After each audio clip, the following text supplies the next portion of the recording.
Hola amigos, aquí está Señora Mueller, and today I'm going to read for you a story called The Legend of the Poinsettia. It is retold and written and illustrated by Tomie dePaola. You might recognize this author. And it's all about the poinsettia, also called the poinsettia.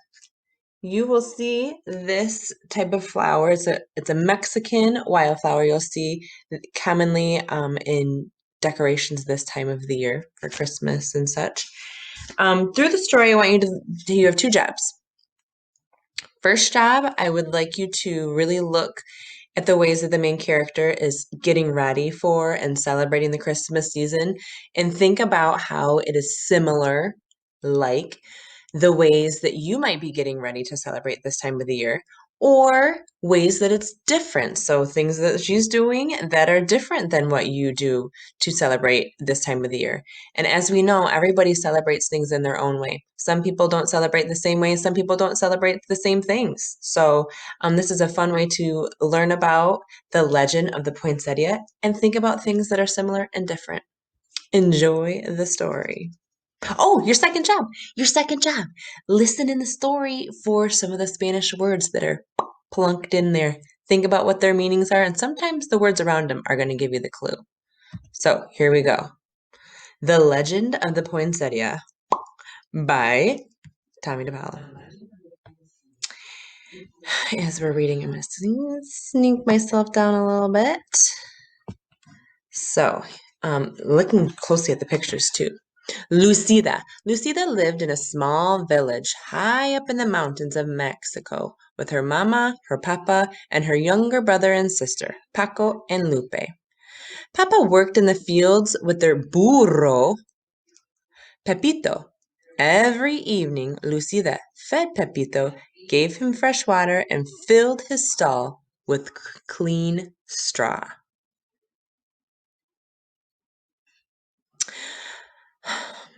Oops, I think I missed a page. We don't want to miss a page. At home, Lucida helped Mama clean their casita, the little house, and pat out the tortillas for their meals. She took care of Paco and Lupe, and each evening they went to the shrine of the Virgin of Guadalupe near the front gate to see if fresh candles were needed. But every day was not work. On Sundays, the family went to San Gabriel in the square where Padre Alvarez said the Mass, and all through the year there were fiestas and holy days which always began with a procession that wound through the village and ended in San Gabriel. One day, close to Christmas, La Navidad, Padre Alvarez came to their casita. Ah, Señora Martinez, buenos días. Good day. Padre Alvarez said, I am here to ask you about the blanket which covers the figure of baby Jesus in the Christmas procession. We have used the same one for so many years that it is almost worn out. Because your weaving is so fine, I have come to ask if you would make a new one. Mi padre, Lucida's mother said. I would be honored, and Lucida will help me. On Saturday, Lucida and Mama went to the market to buy the wool for the blanket. They chose the finest yarn they could find. Ooh, I think I see a poinsettia. At home, Lucida helped Mama dye the wool, the colors of the rainbow. Those colors will shine throughout the church, Papa said as he watched Lucida and Mama string the yarn on the loom. As Christmas drew closer, everyone in the village was busy. All the mamas were making gifts to place in the manger of baby Jesus in the church. The papas worked together putting up the manger scene in San Gabriel. Lucida and the other children went to the church for singing practice for the Christmas Eve procession, when everyone would walk to San Gabriel singing and carrying candles. Once inside, Padre Alvarez would lay the figure of the baby Jesus in the manger.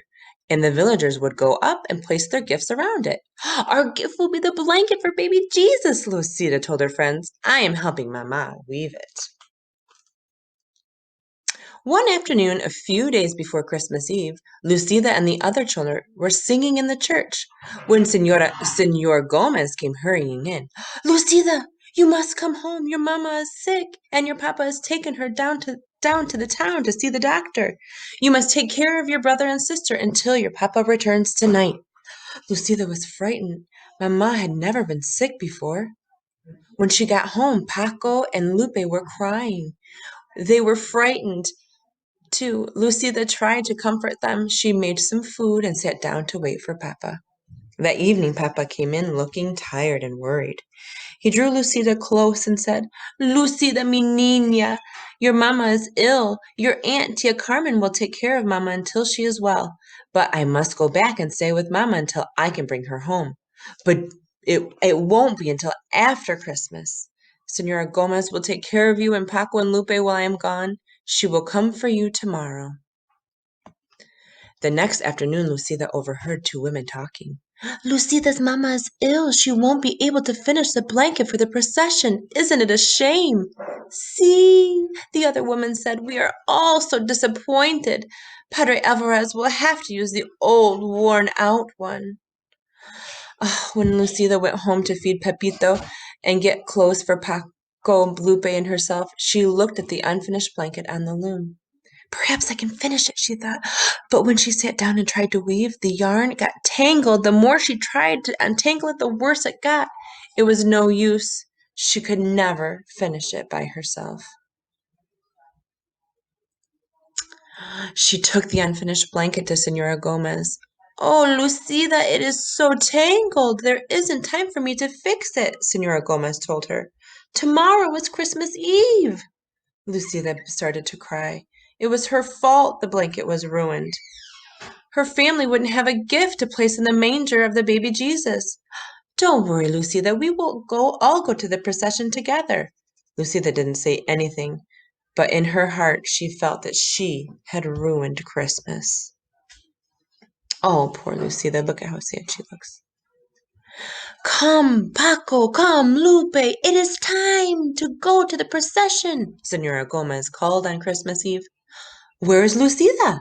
She was nowhere to be found. Lucida was hiding. From the shadows, Lucida watched everyone gather in the procession. The candles were lit, the singing began, and the villagers walked to San Gabriel, carrying gifts to place at the manger.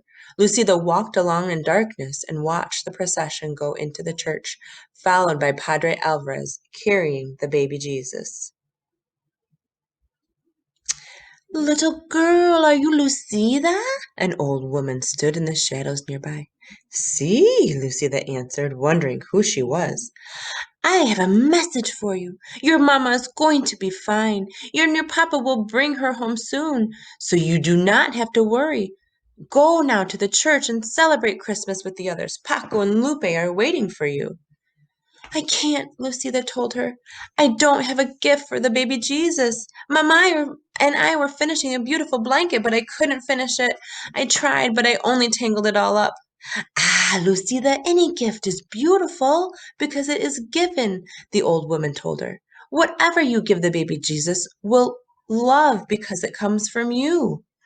But what can I give now? Lucida said, looking around.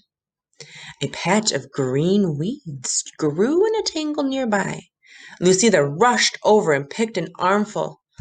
Do you think these will be all right? Lucida turned to ask the old woman, but she was gone. Lucida walked into the church. It was blazing with candlelight, and the children were singing as they walked quietly down the aisle, with a bundle of green weeds in her arms. What is Lucida carrying? A woman whispered. Why is she bringing weeds into the church? Another murmured. Lucida reached the manger scene. She placed the green weeds around the stable, then she lowered them on the table. A hush fell over the church. Voices began to whisper. Look! Look at the weeds! Lucida opened her eyes and looked up. Look at what happened to the weeds. What do you see? What do you notice? Each weed was tipped with a flaming red star.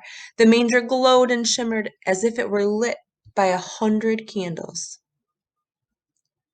When everyone went outside as after the mass, all the clumps of tall green weeds throughout the town were shining with red stars. Lucy, the simple gift had indeed become beautiful. And every Christmas to this day, the red stars shine on the top green branches in Mexico. The people call the plant La Flor de Nochebuena, the flower of the holy night, the poinsettia. And then the poinsettia is an important flower. There it is. You might see those around town. You might see some around your house. You might see some in decorations. You might see one in my hair. Can you see it right there? So, amigos, I hope that you heard some things that maybe you found that were similar or like the ways that you might be celebrating or getting ready to celebrate this time of the year. Maybe you found things that were different than the ways that you're getting ready to celebrate, or maybe you're not getting ready to celebrate, but you notice ways that Lucida was celebrating with her family. Thinking about those things. I hope you enjoyed this story. I hope you were enjoying your time with family and can't wait to see you. Adios.